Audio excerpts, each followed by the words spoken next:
السلام علیکم ورحمۃ اللہ وبرکاتہ۔ بسم اللہ الرحمن الرحیم۔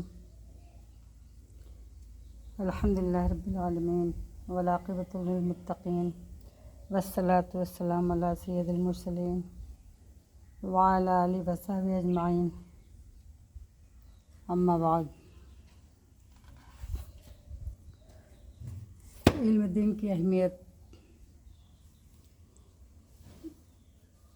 اللہ تعالیٰ نے جس طرح انسانوں پر دوسروں کے حقوق واجب فرمائے ہیں، اسی طرح خود اس کے ذات اور بال بچوں عزیزوں کے حقوق بھی ضروری قرار دیے ہیں، اور یہ دوسرے حقوق کے مقابلہ میں زیادہ اہم ہیں۔ یہ حقوق دنیاوی ضرورتوں سے بھی متعلق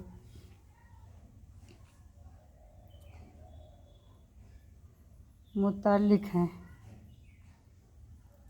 اور اخروی حقوق سے بھی، اور اخروی حقوق کی اہمیت سب سے زیادہ ہے، کیونکہ دنیاوی ضرورتوں کا مستقبل چند روزہ ہے، البتہ اخروی ضرورتوں کا مستقبل کبھی ختم نہ ہونے والا ہے۔ اس لیے ایک مومن جسے آخرت میں جواب دہی کا احساس ہو، وہ اخروی ضرورتوں سے کبھی لاپرواہ نہیں ہو سکتا۔ قرآن کریم نے اس طرح اہل ایمان کو توجہ دلائی ہے، یا ایھا الذین آمنوا قوا انفسکم واہلیکم نارا، سورۃ تحریم آیت نمبر 6۔ اے مومنو، خود کو اور اپنے اہل و عیال کو جہنم سے بچاؤ۔ کوئی بھی انسان جہنم سے اسی وقت بچ سکتا ہے جبکہ اس کے پاس ایمان اور عمل صالح کی دولت ہو۔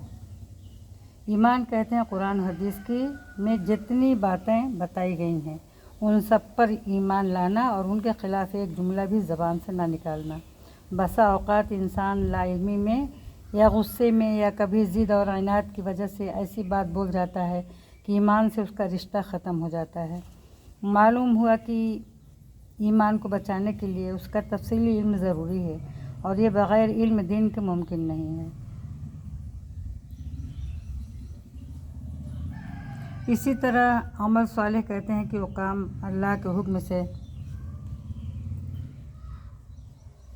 اور رسول کے طریقے کے مطابق محض اللہ کی خوشنودی کے لیے کیا جائے۔ یہاں بھی معلوم ہوا کہ اللہ کا حکم اور رسول اللہ کا طریقہ علم دین کے حصول کے بغیر جاننا مشکل ہے۔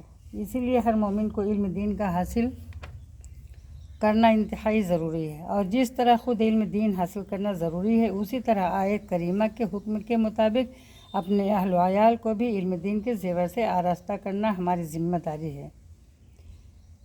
خاص طور سے آج کل کے ماحول میں، جبکہ اسلامی تہذیب و تمدن کو مٹانے کی ہر ممکنہ کوشش کی جا رہی ہے۔ سرکاری نصاب میں جناب نبی کریم صلی اللہ علیہ وسلم، صحابہ کرام رضوان اللہ علیہم اجمعین اور اسلامی قائدین کی تاریخ کو مسخ کر کے ڈاکوؤں اور لٹیروں کی تاریخ کے طور پر پیش کیا جا رہا ہے۔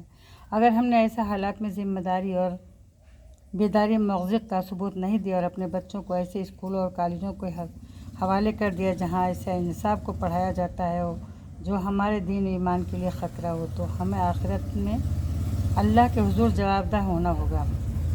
اس لیے آج ہر مومن کی ذمہ داری ہے کہ اپنے نونہالوں کو دینی مدارس میں داخلہ کریں، کیونکہ انہیں مدارس کی قربانیوں کی وجہ سے اسلام زندہ ہے۔ خدا نخواستہ اگر مدارس اسلامیہ نہ ہوتے تو اسلام صحیح شکل میں ہمارے پاس موجود نہ ہوتا۔ السلام علیکم ورحمۃ اللہ وبرکاتہ۔ انشاءاللہ۔